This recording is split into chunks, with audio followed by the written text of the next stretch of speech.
Good morning बच्चों। हम पढ़ रहे थे जीव जगत और इसमें हमने कल डिस्कस किया था कि जीव क्या है।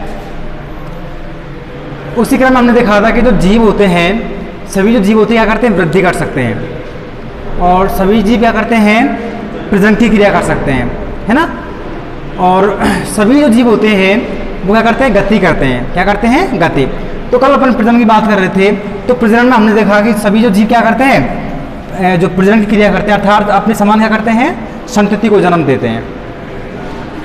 अच्छा, कुछ जीव ऐसे हैं जिनमें क्या है, जो लैंगिक जनन प्रेजेंट होता है वो कौन से होते हैं, उच्चतर प्राणी। जबकि निम्न प्राणी को क्या करते हैं, अलैंगिक जनन के द्वारा क्या करते हैं, जनन करते हैं, जैसे कि स्पोर के द्वारा अर्थात बीजाणु के द्वारा। हाइड्रा में किससे होता है, हाइड्रा में किससे होता है बेटा, मुकुलन से होता है ना। और वो है ना प्लेनेरिया, उसमें किससे होता है जन्म, प्लेनेरिया में। बताओ, कल बताया था मैंने आपको यार, प्लेनेरिया में किससे होता है जन्म, पुंडरोध भवन से होता है। किससे होता है बेटा, पुंडरोध भवन से। आप लोग याद नहीं करते क्या, उसको याद किया करो आप लोग यार। ये साइंस से कुछ टर्मों को आपको याद करनी पड़ेगी, है ना। तो हमने देखा कि जो मोस्टली जो जनन की क्रिया है वो किससे होती है, लैंगिक जनन की तरह होती है। लेकिन जो निम्न श्रेणी के प्राणी हैं उनमें जनन की क्रिया अलैंगिक जनन की विभिन्न विधियां होती हैं, जैसे कि कायिक जनन के द्वारा या फिर जो स्पोर के द्वारा या बीजाणु के द्वारा, है ना, इनसे होती है। और हाइड्रा में किससे होती है, मुकुलन से होती है। ईस्ट में भी किससे होती है, मुकुलन से होती है। अच्छा, और देखो इसके बाद हमने देखा कि जो कुछ जीव ऐसे होते हैं जो जनन क्रिया नहीं कर सकते हैं। तो ऐसे जो जीव हैं वो क्या कहलाते हैं, बंद होते हैं। क्या कहलाते हैं वो, बंद अर्थात बांझ बोलते हैं उनको। अपन शुद्ध भाषा क्या बोलते हैं, बांझ बोलते हैं उनको, बांझ बोलते हैं। लेकिन जो साइंसी भाषा है उन्हें बोलते हैं क्या, बंद प्राणी। क्या बोलते हैं उनको, बंद प्राणी बोलते हैं, जो जनन क्रिया नहीं कर सकते साइंसी भाषा में। जैसे खच्चर है, श्रमिक मधुमक्खी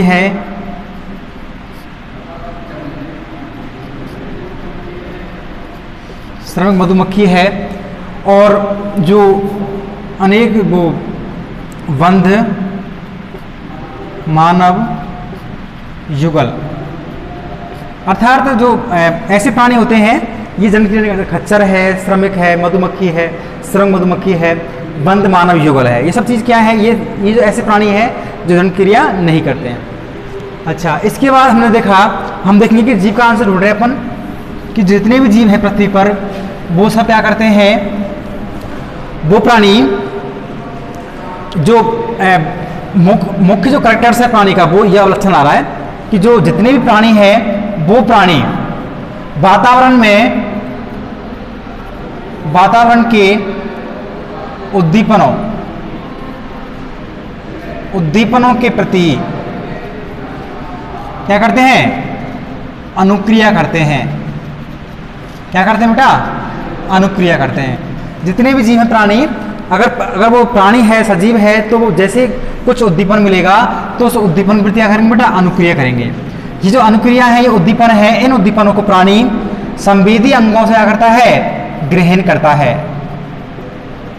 इन उद्दीपनों को प्राणी वातावरण से संवेदी अंगों के द्वारा क्या करता है, ग्रहण करता है। जैसे हमारे आँख है, त्वचा है, नाक है, जीभ है, ये सब क्या है, आँख तो इसमें नहीं आएगी, हालांकि आँख देखने कार्य करती है। त्वचा है, जीभ है, ये सब क्या है, संवेदी अंग है अपन के। इनसे अपन संवेदनाओं को ग्रहण करते हैं। अपन स्वाद चखते हैं तो जीभ भी क्या है, एक संवेदी अंग है। त्वचा से क्या करते हैं, अपन स्पर्श करते हैं तो हमको उद्दीपन की प्राप्ति होती है और हम क्या करते हैं, तुरंत अपना जो भी एक्शन होता है उसको लेते हैं अपन, है ना। तो संवेदी अंगों से संवेदनाओं को ग्रहण करते हैं और उद्दीपन को ग्रहण करने के बाद क्या करते हैं, अपन अनुक्रिया करते हैं। ठीक है, तो ये संवेदी अंग हुए। संवेदी अंगों से जो बाह्य वातावरण होता है, क्या होता है बेटा, वातावरण होता है। उस वातावरण में से जो संवेदनाएं होती हैं उनको ग्रहण करता है कौन, संवेदी अंग। और संवेदी अंग कहाँ पहुँचते हैं, संवेदी अंगों से जो सूचनाएं होती हैं वो पहुँचता है कहाँ, मस्तिष्क पर।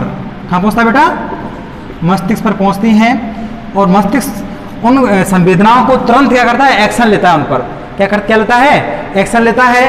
तब जाकर के हम क्या करते हैं, अनुक्रिया करते हैं। क्या करते हैं बेटा, कोई रेस्पॉन्स करते हैं अपन। मतलब जैसे कि अपन का मेरा हाथ काँप रहा, किसी से कांटे पड़ा तो मुझे क्या हुआ, इस त्वचा के द्वारा मुझे संवेदना प्राप्त हुई। क्या हुई, संवेदना प्राप्त हुई। मेरी त्वचा क्या है, संवेदी अंग है।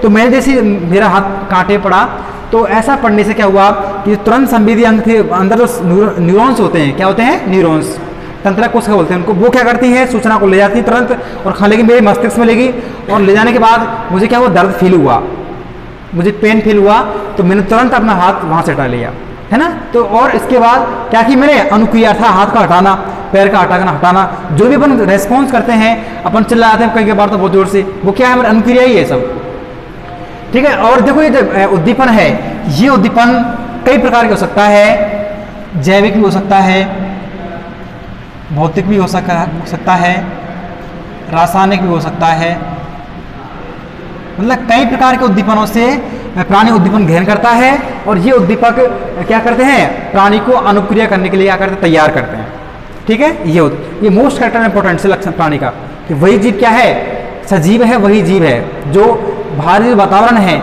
उनके प्रति संवेदना ग्रहण करके जो उद्दीपकों के प्रति क्या करते हैं, अनुक्रिया करते हैं, ठीक है।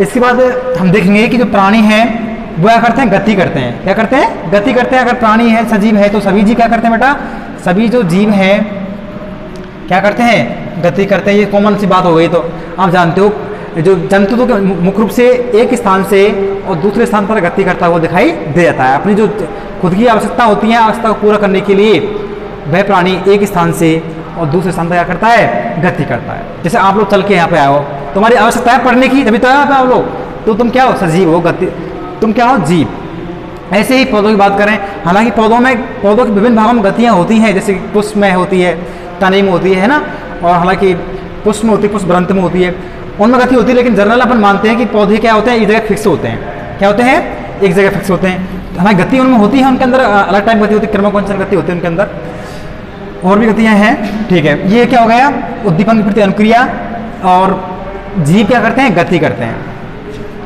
अगला है, आपको पता है कि जितने भी जीव है क्या करते हैं, पोषण करते हैं, क्या करते हैं बेटा, पोषण करते हैं, न्यूट्रिशन लेते हैं, भोजन ग्रहण करते हैं, है ना, तभी क्या होती है, उनकी वृद्धि होगी। मनुष्य क्या करता है, मनुष्य अपने मुंह से क्या करता है, भोजन लेता है, और किस रूप में लेता है, वो ठोस रूप में लेता है। कैसे लेता है, ठोस रूप में लेता है। जबकि जो पौधे होते हैं, वो पौधे क्या करते हैं, भूमि से जो जड़ होती हैं, जड़ों के द्वारा जो विलयन के रूप में लेखा करते हैं, वो भूमि से जो खनिज लवण होते हैं उनको ग्रहण करते हैं। किस रूप में, विलयन के रूप में। विलयन अर्थात जल में घुले हुए होते हैं वो खनिज लवण, और जो विभिन्न न्यूट्रिएंट्स होते हैं वो किस में घुले होते हैं, जल के द्वारा, जल में घुले होते हैं, और जल के मतलब साथ मिले हुए वो पदार्थ भूमि से क्या कर लेते हैं, अवशोषित हो जाते हैं जड़ों के द्वारा, ठीक है। तो मनुष्य तो क्या करता है, पोषण किस रूप में लेता है, ठोस रूप में लेता है। जबकि जो पौधे होते हैं वो पौधे लेते हैं किस रूप में, पौधे लेते हैं बेटा विलयन के रूप में, जल में घुले हुए विलयन के रूप में।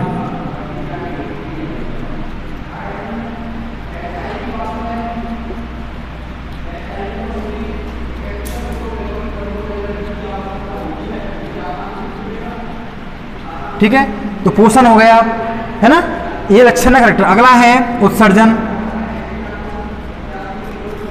आपको पता है जितने भी प्राणी हैं क्या करते हैं, उत्सर्जन की क्रिया करते हैं, है ना। अपनी जो अपने भोजन किया, उसका पाचन हुआ, तो पाचन के फलस्वरूप क्या कुछ अपशिष्ट पदार्थ हमारे बॉडी के अंदर बनते हैं। क्या बनते हैं, अपशिष्ट पदार्थ। उन अपशिष्ट पदार्थों को शरीर से बाहर निकालना आवश्यक होता है ना। तो जो मल है, मूत्र है, वो सब क्या है, अपशिष्ट पदार्थ। उनको क्या करते हैं, प्राणी अपने शरीर से बाहर निकालते रहते हैं समय समय पर, है ना। इसी प्रकार पौधों में क्रिया होती है।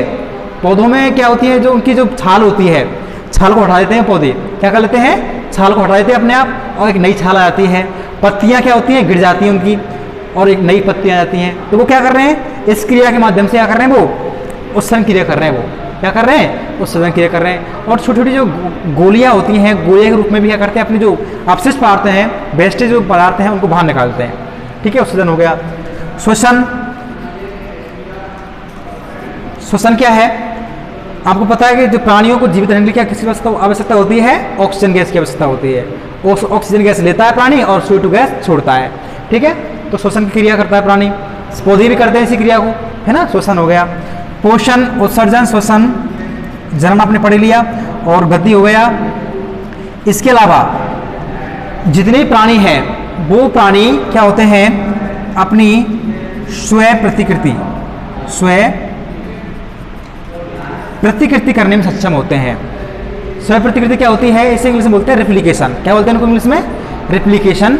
तो जितने भी प्राणी हैं सब अपने अपने जैसे क्या करते हैं बेटा, अपने जैसे जो जीव है उसका निर्माण कर लेते हैं, है ना। अपने जैसे जो जीव है उनका क्या कर लेते हैं, निर्माण कर लेते हैं। अर्थात कोई शरीर के अंदर कोई पार्ट या कोई सेल्स डैमेज हुई तो उनके अंदर क्या होगा, सेल डिवीजन होगा। क्या होगा? कोष का विभाजन होगा, और कोष का विभाजन के द्वारा वो कोशिकाएं अपने समान क्या कर लेगी, कुछ कोशिकाओं का निर्माण कर लेगी। तो जितने भी जीव हैं वो क्या होते हैं, ऑटो रिप्लिकेट होते हैं, स्वयं प्रतिकृत होते हैं। ठीक है, ये हो गया। तो हम कह सकते हैं, तो जो जितने भी प्राणी हैं वह, हाँ एक और हो गया संवेदना, संवेदनशीलता हो गई, वही बात हो गई इसमें।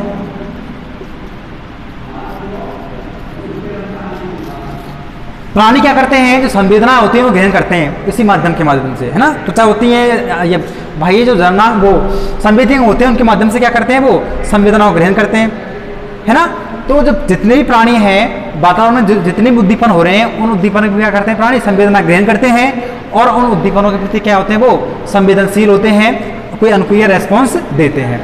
तो हम कह सकते हैं कि जो प्राणी है वो क्या है, एक प्राणी क्या है बेटा, स्वयं प्रतिकृति है। अर्थात अपनी जो वो सेल्स की या किसी तंत्र की क्या कर सकता है, वो किसी मतलब उसका निर्माण कर सकता है अपने आप ही। और जो स्वयं नियमनकारी, स्वयं नियमनकारी पारस्परिक क्रियाशील तंत्र है।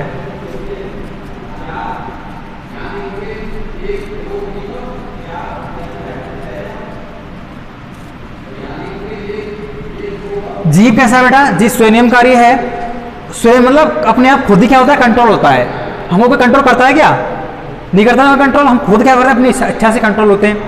तो स्वयं नियमनकारी। अब ये हिंदी में नाम अटपट लग रहा है, इंग्लिश से बोलेंगे तो ऑटो कंट्रोल, है ना। हिंदी में नाम कितना अटपट लग रहा है, स्वयं नियमनकारी, क्या पता क्या है। जब हिंदी में बोलो, आप इंग्लिश में बोलोगे तो क्या होगा, ऑटो कंट्रोल। ऑटो मतलब स्वयं, कंट्रोल मतलब नियंत्रण। तो जो जीव है वो क्या होते हैं, स्वयं नियंत्रित होते हैं, ऑटो कंट्रोल होते हैं।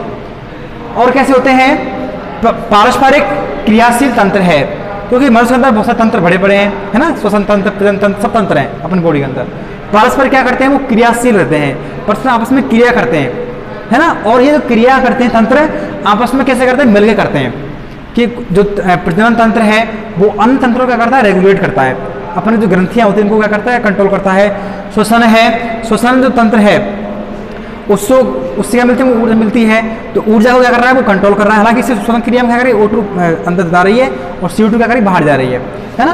तो जो सब तंत्र हैं वो क्या करते हैं, आपस में एक सामंजस्य बनाते हुए क्या करते हैं, कार्य करते हैं आपस में। भाई मैं तेरे लिए हूँ तो मेरे लिए, कुछ ना कुछ क्या होता है, आपस में कोऑपरेट करते हैं वो सब तंत्र मिल करके।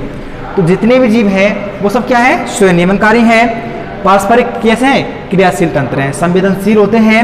और जो बाह्य उद्दीपन है उनके में क्या करते हैं, अनुक्रिया करते हैं, स्वयं प्रतिकृति होते हैं, श्वसन क्रिया करते हैं, उत्सर्जन करते हैं, पोषण करते हैं, गति करते हैं, और जो प्रजनन क्रिया है वो करते हैं, है ना। और क्या करते हैं, वृद्धि करते हैं। इन चीज़ों को अपन कल देखते हुए से लिखा ले चीज़ को अपन। अब ठीक है बेटा, अभी लास्ट हो जाएगा खत्म, आप उसके बाद लिखो इसको, खत्म करते हैं जल्दी से। उसी में लिखो पहले, तो कल की एक बात रही थी उसमें, उसी में लिखो। कुछ प्राणी ऐसे हैं, कुछ प्राणी ऐसे हैं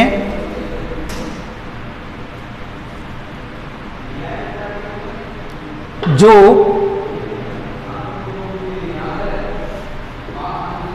प्रजनन की क्रिया नहीं करते हैं। कुछ प्राणी ऐसे हैं जो प्रजनन की क्रिया नहीं कर सकते हैं।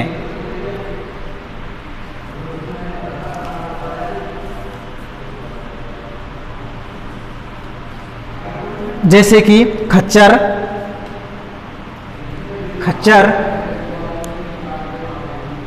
कोमा श्रमिक वंद मधुमक्खी, श्रमिक वंद मधुमक्खी,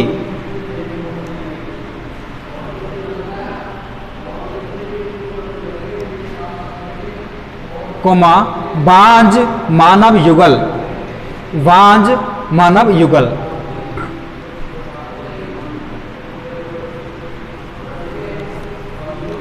आगे लिखो, पैराग्राफ चेंज करें आप लोग। सभी जीव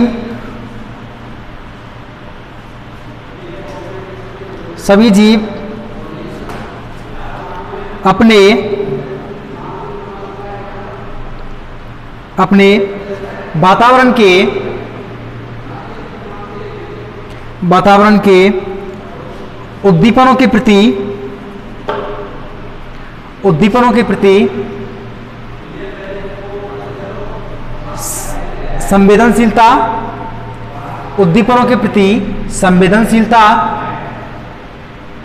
एवं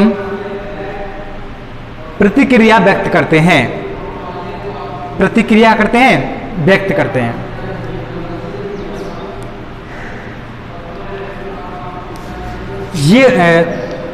ये उद्दीपन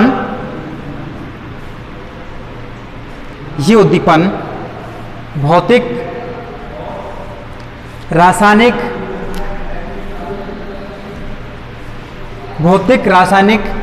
जैविक हो सकते हैं।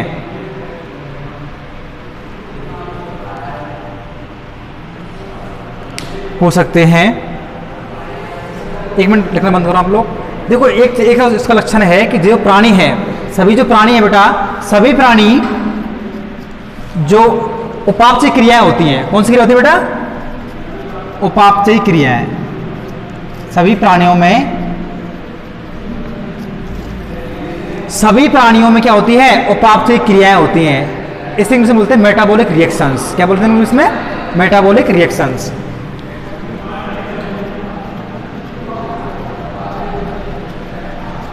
ठीक है, तो सभी प्राणियों के शरीर के अंदर क्या होती हैं? मेटाबॉलिक क्रियाएं होती रहती हैं। ये मेटाबॉलिक क्रिया क्या होती हैं कि आपको पता है कि जो हमारी बॉडी है वो किससे बनी बेटा? विभिन्न प्रकार के रासायनिक पदार्थों से बनी है। किससे बनी है? हमारी जो शरीर है वह विभिन्न प्रकार के क्या है? रासायनिक पदार्थों से बनी है। जैसे कि प्रोटीन से बनी है, प्रोटीन है, वसा है, कार्बोहाइड्रेट्स है, इनसे बनी है। हमारी बॉडी के कोई ना कोई पार्ट इन सबसे बना है। वसा से बना है कोई पार्ट, कोई प्रोटीन से बना है, कोई कार्बोहाइड्रेट से बना है, तो इनसे बनी है। तो सभी प्राणियों का शरीर होता है वो किससे बना होता है? विभिन्न प्रकार के रासायनिक पदार्थों से बना होता है। और उनके शरीर में, प्राणियों के शरीर में विभिन्न उपापचय क्रियाएं होती रहती हैं। विभिन्न उपापचय रासायनिक क्रियाएं होती रहती हैं, है ना। हमारी बॉडी के अंदर क्या हो रहा है? बहुत सारी केमिकल रिएक्शंस एक साथ क्या होती हैं? घटित होती रहती हैं। जैसे अपने खाना खाया, उसका पाचन हो गया, डाइजेशन हो गया।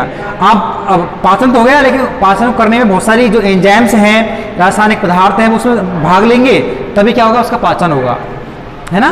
HCl का स्रावन होगा। HCl क्या है? हाइड्रोक्लोरिक अम्ल है। विभिन्न एंजाइम से लार उसमें मिल जाएगी। तो लार में क्या होता है? कौन सा एंजाइम होता है? टॉलिन एंजाइम होता है लार में, है ना। क्या होता है? टॉलिन एंजाइम। तो ये सब क्या है? रासायनिक पदार्थ हैं, है ना। तो ऐसे ही हमारी बॉडी के अंदर कितने रासायनिक क्रियाएं हो रही हैं? तो रासायनिक क्रियाएं क्या कहलाती हैं बेटा? उपापचय क्रिया कहलाती हैं, है ना। और ये शरीर की वृद्धि के लिए, शरीर के मतलब आधार के लिए, शरीर के बैलेंस के लिए जरूरी होती हैं उपापचय क्रियाएं, है ना। तो हम कह सकते हैं जो जितने प्राणी हैं, अर्थात एक कोष के जीव से लेकर के जो बहुकोष के जीव है, उनकी बॉडी के अंदर क्या होती है? ये उपापचय क्रियाएं होती रहती हैं। ठीक है बेटा, तो लिखो आप लोग लिखना कंटिन्यू करो। लिखें, फिर आप चेंज करें। सभी जीवों में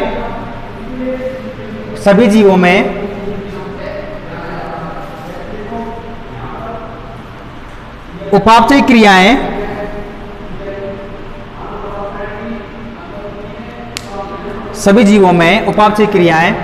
होती रहती हैं।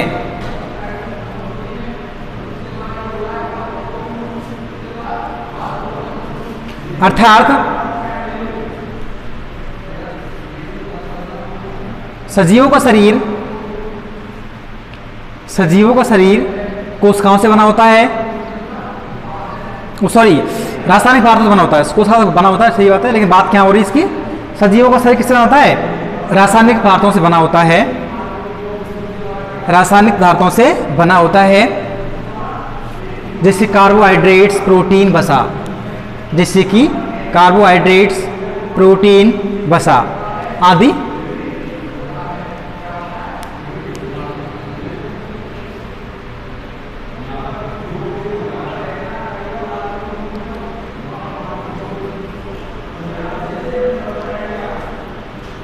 एक कोशिकीय जीवों से लेकर के एक कोशिकीय जीवों से लेकर के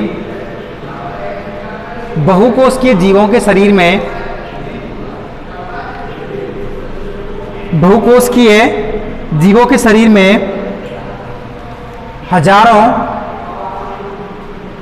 हजारों रासायनिक क्रियाएं होती रहती हैं।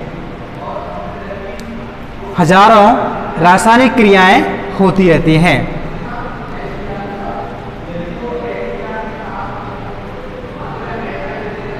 ये क्रियाएं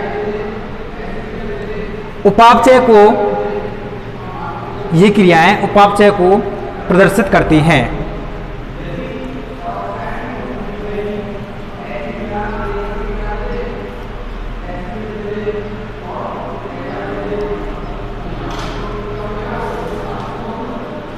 नीचे देखो बेटाओ, अतः हम कह सकते हैं कि सभी जीव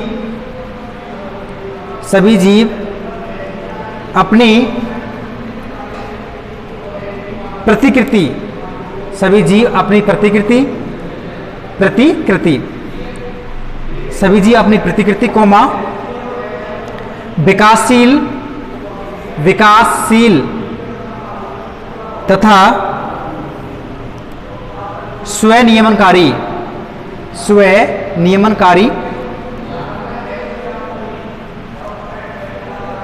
पारस्परिक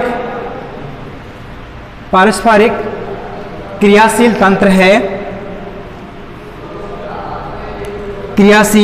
तंत्र है जो बाह्य उद्दीपनों के प्रति अनुक्रिया करता है।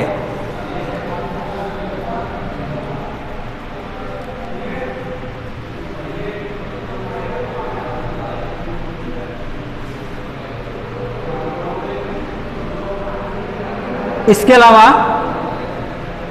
अलावा जीवों में या फिर सभी जीवों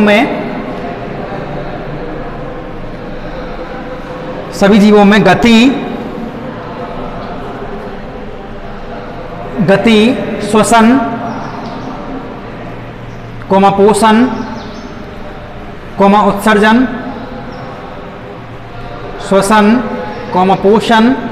उत्सर्जन,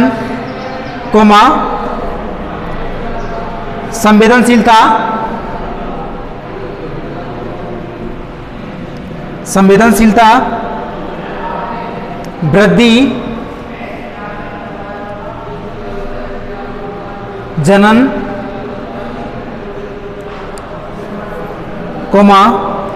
समस्थिति,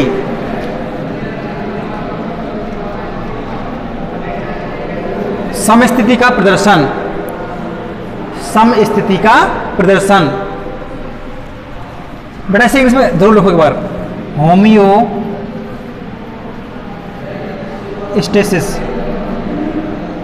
कई बार आपसे ये शब्द आपसे पूछ लीजिएगा, होमियोस्टेसिस क्या है। लिखो आप इंग्लिश में होमियोस्टेसिस, और हिंदी में आपसे पूछे ऐसे लिख दीजिएगा आपको, होमियोस्टेसिस क्या है। क्वेश्चन आया आपको होमियोस्टेसिस क्या है, तो लिखो पुस्तक में होमियोस्टेसिस। लिख लिया, आगे चलो। अपनी परिसीमा, अपनी बॉर्डर लाइन होती है ना, किसी प्राणी क्या होती है, बॉर्डर लाइन होती है।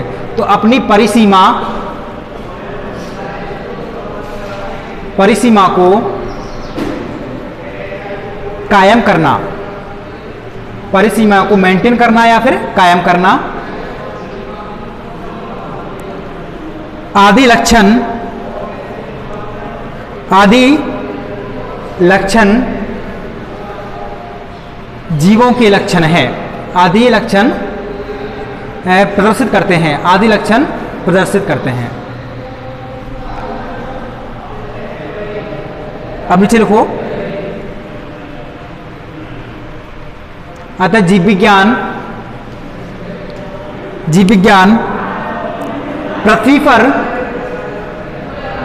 पृथ्वी पर एक जीवन की कहानी है। क्या है जीव विज्ञान बेटा? एक जीवन की कहानी है, जिसमें वर्तमान अर्थात प्रेजेंट, जिसमें प्रेजेंट, पास्ट एंड फ्यूचर, वर्तमान, भविष्य और भूतकाल, फ्यूचर के वर्तमान, भूत और भविष्य लिख लिया हम लोगों ने कि सभी जीव एक दूसरे से आनुवांशिक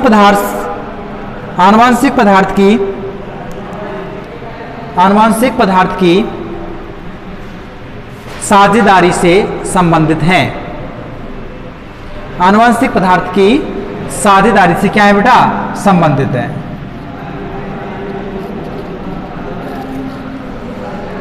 अब देखो इसमें हम लास्ट में लिखा है ना, किस मतलब समझो थोड़ा सा। साझेदारी से संबंधित हैं। देखो पृथ्वी पर जितने भी जीव हैं, चाहे वो प्रेजेंट में है, चाहे वो पास्ट में रह चुके हों, चाहे फ्यूचर में आएंगे, है ना, सभी जीवों में क्या होता है बेटा? सभी जीवों में एक आनुवांशिक पदार्थ होता है। क्या होता है? आनुवांशिक पदार्थ। क्या होता है बेटा? आनुवांशिक पदार्थ होता है। इस आनुवांशिक पदार्थ का अगली पीढ़ी में क्या करते हैं? जीव ट्रांसफर करते रहते हैं। जैसे हम संतान है किसकी? हमारे माता पिता की। तो माता पिता ने हमारे अंदर वो जीन या फिर आनुवांशिक पदार्थ हमारे अंदर क्या किया? डाल दिया है। क्या करते हैं? हमारे अंदर डाल दिया है। तो माता पिता से जो आनुवांशिक पदार्थ है अर्थात डीएनए है, आरएनए है, जीन है, वो उनसे हमको प्राप्त हो गया है। अब जब हम जन्म करेंगे तो हमारी संतति होगी, तो हम भी हमारी संतति में ये जो आनुवांशिक पदार्थ है वो डाल देंगे उनमें, है ना। तो वो जब वो जन्म करेंगे तो वो अगली पीढ़ी को क्या कर देंगे? ट्रांसफर कर देंगे। तो इस प्रकार से इच्छा चलता रहेगा। तो प्रेजेंट के जीव हैं, चाहे पास्ट के जीव रह चुके पहले, चाहे जीव आएंगे, सभी जीव आपस में एक आनुवांशिक पदार्थ के द्वारा क्या होते हैं बेटा? संबंधित होते हैं, इससे जुड़े रहते हैं, है ना। आनुवांशिक पदार्थ समझ रहे हो? मतलब डीएनए है, आरएनए है, जिनसे क्या होता है? सूचनाओं का क्या होता है? अगली पीढ़ी में ट्रांसफर होता है। हमारी बॉडी के अंदर दो तरह के द्रव होते हैं। एक द्रव होता है कायिक द्रव और एक द्रव होता है बेटा जनन द्रव। हमारी बॉडी के अंदर दो प्रकार क्या है? द्रव है। एक द्रव लिखा है मैंने जनन द्रव, एक द्रव लिखा है क्या? कायिक द्रव। तो कायिक द्रव तो जब जीव की मृत्यु हो जाती है वो खत्म हो जाता है। अर्थात जो कायिक द्रव है सिर्फ एक पीढ़ी तक क्या होता है? जैसे मुझ में है कायिक द्रव, तो मेरे अंदर रहेगा वो, तो अगली पीढ़ी में उसको ट्रांसफर नहीं कर पाऊंगा मैं। हमारी बॉडी के जो भी पदार्थ है, कायिक द्रव है, वो क्या है? मेरी बॉडी के अंदर रहेगा, लेकिन इस द्रव को मैं अगली पीढ़ी में कर दूंगा? ट्रांसफर कर दूंगा। कौन सी क्रिया के द्वारा? जनन क्रिया के द्वारा, है ना। ताकि वो जब वो मैच्योर है बच्चे तो वो अगली क्या कर सके? इसको ट्रांसफर कर सके, है ना। तो जनन द्रव क्या होता है? जनन द्रव क्या होता है बेटा? वंशानुगत होता है, अर्थात जबकि कायिक द्रव कैसा होता है? वंशानुगत नहीं होता है। ठीक है, तो जनन द्रव क्या होता है? वंशानुगत होता है। तो इसी बात कर रहा हूँ मैं, इसी द्रव की बात कर रहा हूँ, जो आनुवांशिक द्रव। तो इसी आनुवांशिक पदार्थ जनन द्रव के बारे में बात कर रहा हूँ मैं आपसे। इसी द्रव को द्वारा सभी जीव आपस में क्या होते हैं? संबंधित होते हैं, और इसी द्रव को प्राणी अगली पीढ़ी में क्या करते हैं? ट्रांसफर करते रहते हैं। ठीक बेटा, तो ये बात हमने क्या पढ़ा इसमें कि जीव क्या है, जीव के लक्षण क्या है, और वो चीज हुई।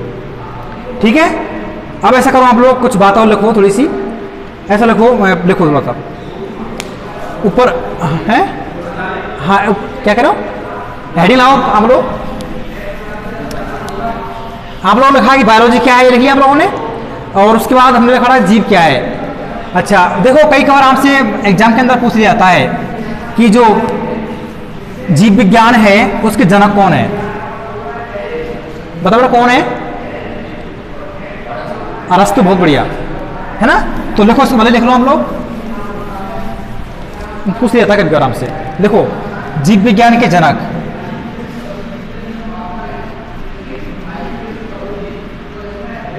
कौन है बेटा? अरस्तु। बहुत बढ़िया।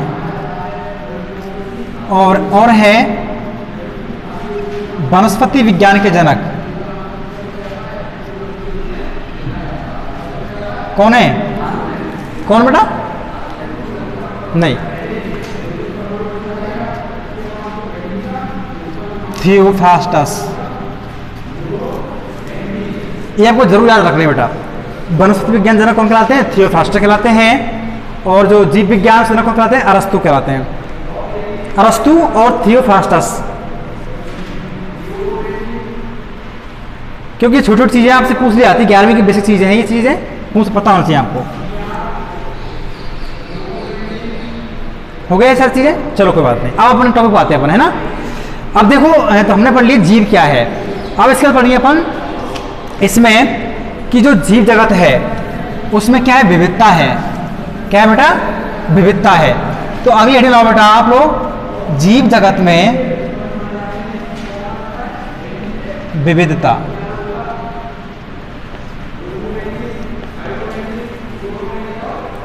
इससे बोलते हैं बेटा डाइवर्सिटी बोलते हैं। क्या बोलते हैं इसमें? डाइवर्सिटी, विविधता को।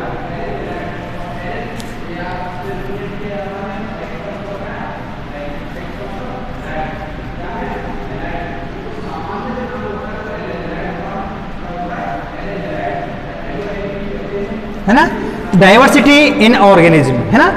जीव जगत में क्या है? विविधता। देखो आपको पता है, सबको समझ लेते हैं अपन पहले तो, कि इस पृथ्वी पर क्या है बेटा? बहुत सारे जीव प्रेजेंट हैं। बहुत सारे क्या हैं? उनकी जो प्रजातियां हैं वो क्या है? प्रेजेंट है, उपस्थित हैं। ये जीव क्या करते हैं? ये जीव बहुत ही क्या, ये जीव आपस में विभिन्न स्थानों पर क्या करते हैं? निवास करते हैं। कोई कैसे इलाके में रह रहा है, कोई पहाड़ी क्षेत्रों में रह रहा है, कोई जंगल में रह रहा है, कोई मैदानों में रह रहा है, कोई बर्फीले उसमें रह रहा है, कोई सूखे घास के तनकों में खा रहा है, सूखे जो घास के मैदान है उनमें रह रहा है, कोई रेतीले उसमें रह रहा है। तो सभी जीव क्या करते हैं? उनके अलग अलग आवास स्थान होते हैं। क्या होते हैं? उनके अलग अलग आवास स्थान होते हैं। और इस पृथ्वी पर बहुत सारे क्या है? जीवों की क्या है? प्रजातियां उपस्थित हैं। क्या है? जीवों की प्रजातियां उपस्थित हैं। तो जो जीवों की जो प्रजातियां हैं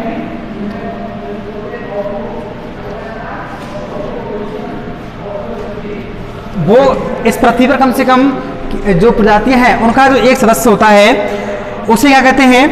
उनको बच्चों क्या मान सकते हैं? एक जो स्पीसीज है अर्थात जाति मान सकते हैं अपन, है ना। चाहे पेड़ पौधे कहें अपन, इस जीव की बात चल रही है, पेड़ पौधे और जो जीव है उनकी जो प्रजातियां होती हैं, उनके जो सदस्य होता है, उनकी क्या होती है? जो क्या होती है? जातियां होती है। क्या होती है बेटा? जाति होती है प्रत्येक जीव की, है ना। पेड़ पौधों की जाति होती है, ऐसे जीवों की जाति होती है। तो प्रत्येक जो प्रजातियां होती हैं उन प्रजातियों में से जो पेड़ पौधे हैं, जंतुओं की क्या होती है? एक पर्टिकुलर जाति होती है, स्पीसीज होती है। क्या होती है? जाति होती है। आज इस पृथ्वी पर कम से कम 1.7 से और 1.8 जो मिलियन है वो जीव क्या है यहाँ पर? प्रेजेंट है। आज इस पृथ्वी पर 1.87 से और 1.8 जो स्पीसीज हैं वो क्या है? प्रेजेंट है। तो जीवों की इतनी अधिक विविधता यहाँ पर प्रेजेंट है। जीवों की इतनी अधिक विविधता है, वैरायटियां हैं यहाँ पर प्रेजेंट है, जो क्या करती है? जाति को क्या कर रही है? शो कर रही है। तो पृथ्वी पर कम से कम जो स्पीसीज हैं, जातियां हैं, वो 1.7 से 1.8 मिलियन हो सकती हैं, है ना। और इससे अधिक भी हो सकती हैं, मतलब जनरली अनुमान लगाया वैज्ञानिकों ने।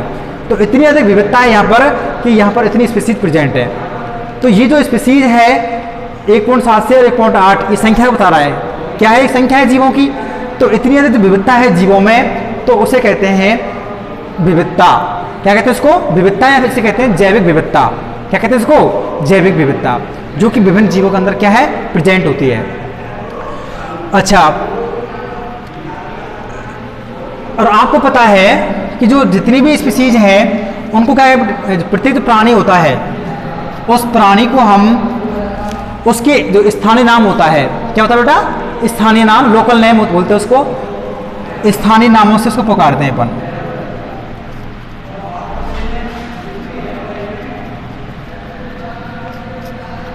ठीक है भाई, जो स्पीसीज उस इलाके में प्रेजेंट है ना।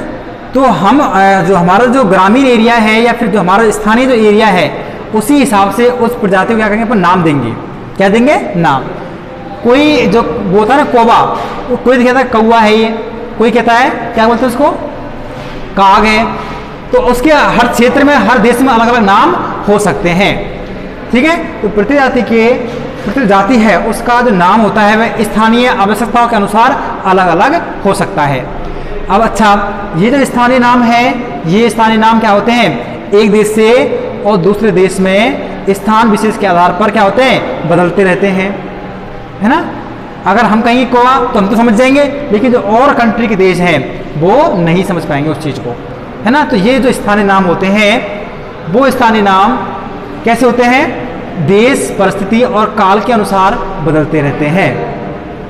इसलिए जीवों को जो नामांकन करने की वो है, उसमें समस्या आई कि भाई जीवों को जो नामांकन कर दें अपन, तो ऐसा नाम निकालें जिससे उस जीव को पूरे संसार में एक नाम से जाना जाए। स्थानीय नामों से हमेशा बचने के लिए वैज्ञानिकों ने एक ऐसी विधि, ऐसा तरीका सुझाया कि जीव को एक ऐसा नाम दें हम, उस जीव के नाम को पूरा देश उसी नाम से जाने, पूरा देश या पूरा राष्ट्र, पूरा विश्व सिर्फ उसी नाम से जाने। तो वैज्ञानिकों ने ये जो जीवों के नाम देने की प्रक्रिया है, मानक जो पद्धति है, उसे कहते हैं नामांकरण। क्या कहते हैं उसको, नामांकरण, नामकरण या नोमेनक्लेचर।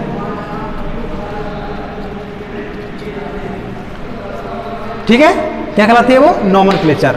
अब जो किसी, ये तो है नामांकरण, तो किसी जीवों को एक यूनिक या फिर एक सार्वभौमिक नाम प्रदान करना क्या कहलाता है, नामांकरण कहलाता है। नामांकरण क्यों आवश्यक है, बताओ बेटा, नामांकरण क्यों आवश्यक है। नामांकरण इसलिए आवश्यक है क्योंकि इस पृथ्वी पर तरह तरह क्या है, जातियां प्रेजेंट है जीवों की, उनके स्थानीय नाम अलग अलग होते हैं। तो स्थानीय नामों से बचने के लिए हमने जीवों को एक समूहबद्ध तरीके में इकट्ठा किया उनको, और उनको क्या किया, एक जो पर्टिकुलर नाम है, एक, ताकि सभी देश, सभी राष्ट्र उसी जीव को उसी नाम से जाने, एक नाम से। ठीक है, तो नामकरण इसलिए आवश्यक है। तो जो जीव है जिनको हम उसी नाम से जानते हैं, सारे विश्व में जाता है, तो उससे क्या कहते हैं, नाम पद्धति कहते हैं, नोमेनक्लेचर या नाम पद्धति भी कहते हैं इसको, नाम पद्धति। और जीवों को नाम देकर, जीवों का एक नाम दे करके और उनकी सही पहचान कर दें अपन, जीवों की पहचान कर, सही ना पहचान कर सही नाम देना, इसे कहते हैं बेटा पहचान करना, या इंग्लिश में कहते हैं आइडेंटिफिकेशन।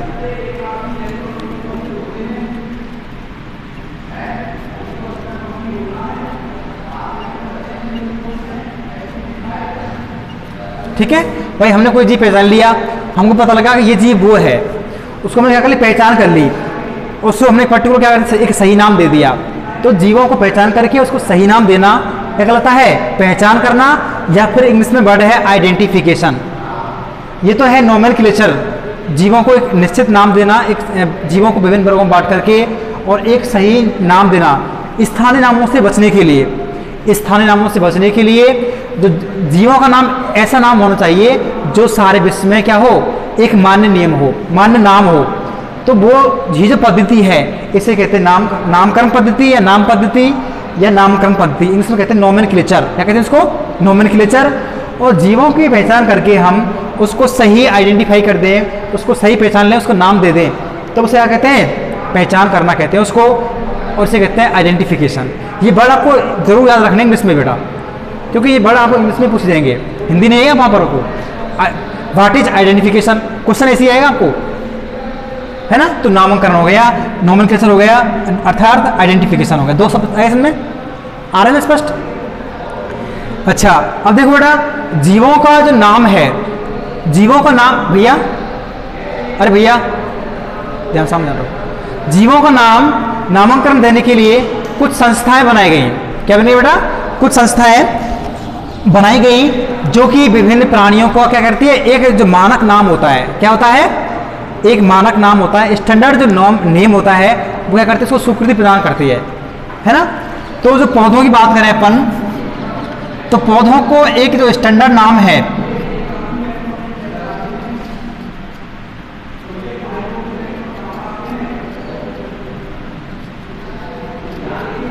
पौधों को एक जो मानक नाम है वह एक संस्था है ICBN, क्या है बेटा? आईसीबीएन। पौधों को एक स्टैंडर्ड या मानक नाम एक संस्था है आईसीबीएन के द्वारा स्वीकृति प्रदान की जाती है। इसका पूरा नाम बताओ क्या है? International code of botanical nomenclature.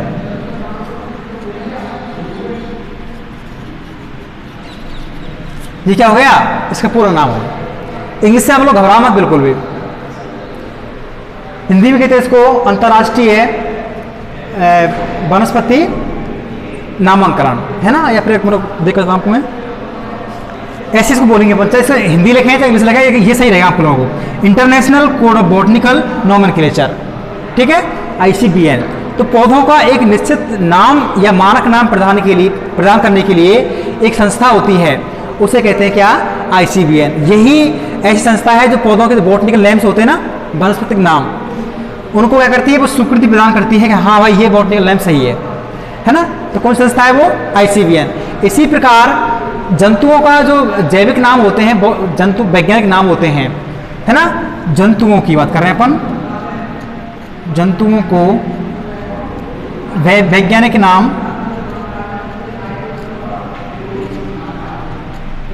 प्रदान करने के लिए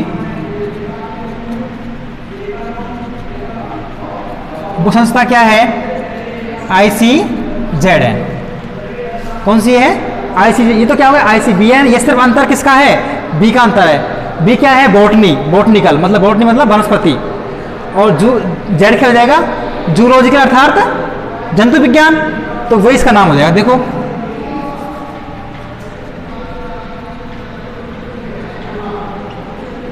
international code of zoological nomenclature, ठीक बेटा? जीवों का, जंतुओं के जो नाम होते हैं उनको एक स्थानीय मानक नाम या वैज्ञानिक नाम प्रदान करने के लिए एक संस्था कौन सी है? आईसीजेडएन। और उसका पूरा नाम international code of zoological nomenclature, ICZN. इसी प्रकार पौधों का मानक नाम देने के लिए कौन सी है? ICBN, international code of botanical nomenclature, ठीक है? ये फुल फॉर्म आप याद कर लेना क्योंकि आती है एग्जाम में ये, ठीक है? आईसीजेडएन और आईसीबीएन, ठीक बेटा? अच्छा, ये हो गया बेटा। अब देखो टाइम कितना हुआ? हाँ बेटा, हेडिंग लाओ ऊपर, जीव जगत में विविधता लिखे। इसमें लिखो हमारे आसपास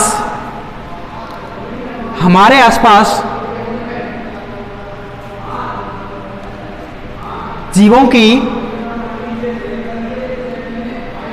बहुत सारी प्रजातियां,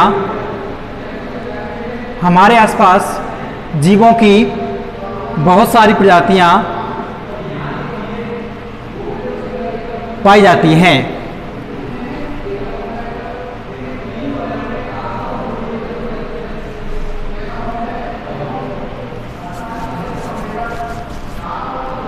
प्रत्येक प्रकार के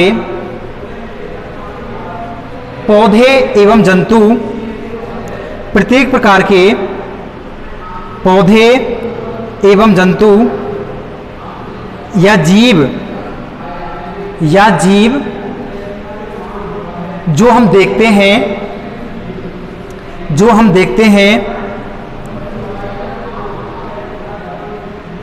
एक जाति का प्रतीक माना है। एक जाति का प्रतीक है।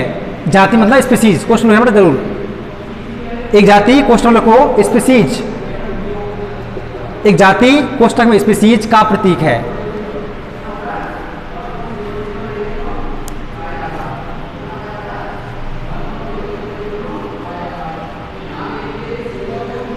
अब देखो, अब तक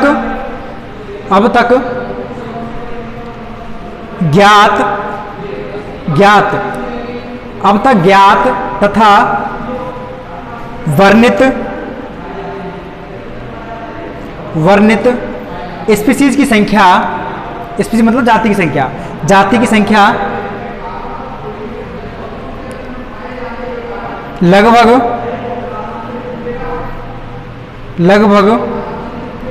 1.7 मिलियन से 1.7 से 1.8 मिलियन, 1.7 से 1.8 मिलियन तक हो सकती है।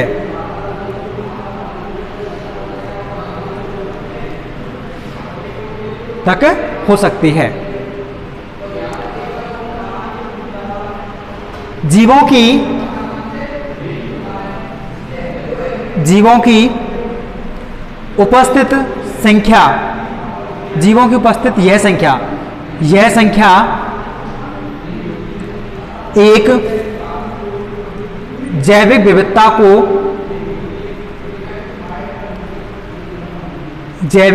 को प्रदर्शित करती है।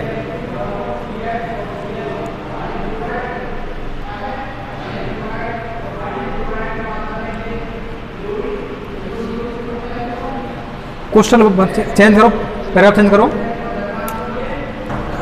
जीवों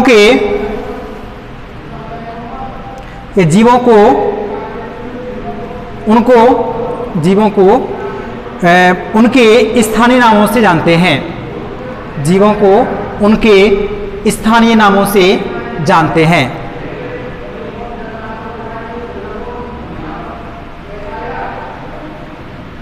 ये स्थानीय नाम देश, काल, परिस्थिति, ये स्थानीय नाम देश, काल, परिस्थिति के अनुसार बदलते रहते हैं।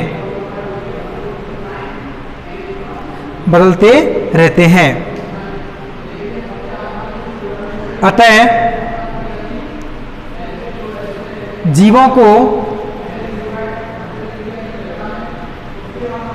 जीवों के नामकरण के लिए एक मानक नाम की आवश्यकता महसूस हुई। जीवों की एक मानक नाम की आवश्यकता महसूस हुई।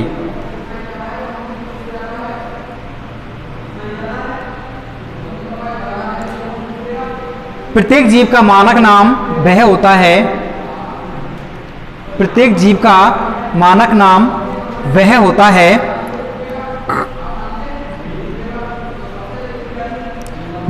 है जिससे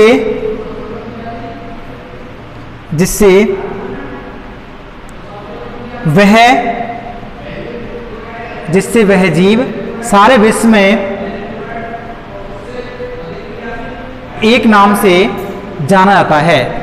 सारे विश्व में एक नाम से जाना जाता है।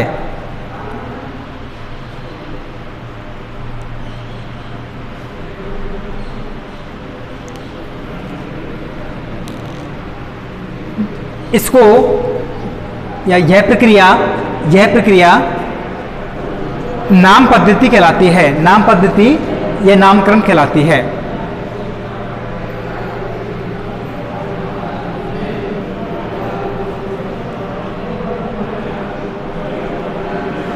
और नीचे लिखो जीवों की पहचान कर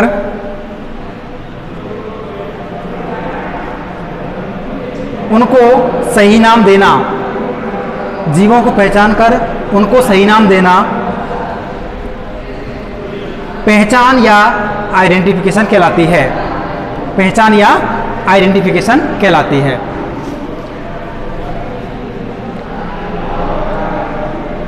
ठीक है, अपन कल देख रही हो ना। थैंक्स, आज के इतना ही।